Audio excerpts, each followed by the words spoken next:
নমস্কার বন্ধুরা, রুবিস কিচেনে সবাইকে স্বাগত। আশা করি তোমরা সকলেই ভালো আছো, আমিও ভালো আছি। আজকে একটা নতুন আবারও রান্নার রেসিপি নিয়ে চলে এসেছি। রান্নাটি হলো ওল আলু মাছের মাথা দিয়ে তরকারি।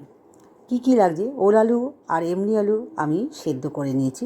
সেদ্ধ করার সময় প্রেসার কুকারে আমি নুন হলুদ দিয়ে নিয়েছিলাম, অল্প হলুদটা একটু দিয়ে নিয়েছি, নুনটা একটু কম দিয়ে নিয়েছিলাম।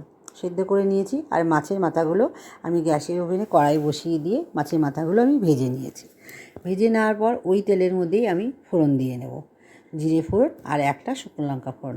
এই রান্নাটা করতে কোনো পেঁয়াজ আদা রসুন আমি দেবো না। কেন জানো?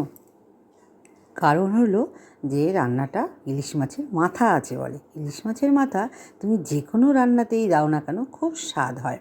ইলিশ মাছের মাথা বলে কথা। যাই হোক, এই রান্নাটা সম্পূর্ণ আমি শিখেছি আমার দিদিমার কাছ থেকে। আমার বেড়াতে গিয়েছিলাম, তখন দিদিমাকে বললাম তুমি কীভাবে ওল আলু রান্না করো, খুব স্বাদ হয় খেতে, আমাকে একটু বলো, আমি একটু রান্না করব। তখন দিদিমা বললো ঠিক আছে আমি বলে দিচ্ছি, কিন্তু আমার রান্নাটা, আমি যে তোকে রান্নাটা বলেছি এটা তুই তোর চ্যানেলে আমার কথা বলবি। আমি বললাম হ্যাঁ, তুমি যে আমাকে শিখিয়েছো এই কথাটা আমি বলবো। তো আমি এই রান্নাটা অনেক কবার করেছি, অনেক কবার শ্বশুরবাড়িতেও করেছি এবং আমার ছেলে মেয়েকে খাইয়েছি, হাজব্যান্ডকে। তো ওরা তো খুবই ভালো বলে। তো বললো যে তুমি এই রান্নাটা করো। তো আমি বললাম ঠিক আছে, ওল পেয়ে নিই, তারপর এই রান্নাটা আমি করব। তো বাজার থেকে ওল এনে সিদ্ধ করে একদম দিয়ে সিদ্ধ করে রান্নাটা করে তোমাদেরকে আমি দেখাচ্ছি। দেখো, ফোড়ন দিয়ে ফোড়নের মধ্যেই আমি মশলা দিয়ে নিয়েছি, কিন্তু জিরে গুঁড়ো আর লঙ্কার গুঁড়ো এমন কিছু মশলা দিইনি।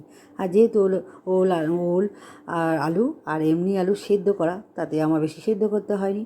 আমি 1.5 কাপেরও কম একটু জল দিয়ে নিয়েছি। আর এর মধ্যেই আমি মাছের মাথাগুলো দিয়ে একটু ঢেকে দেবো।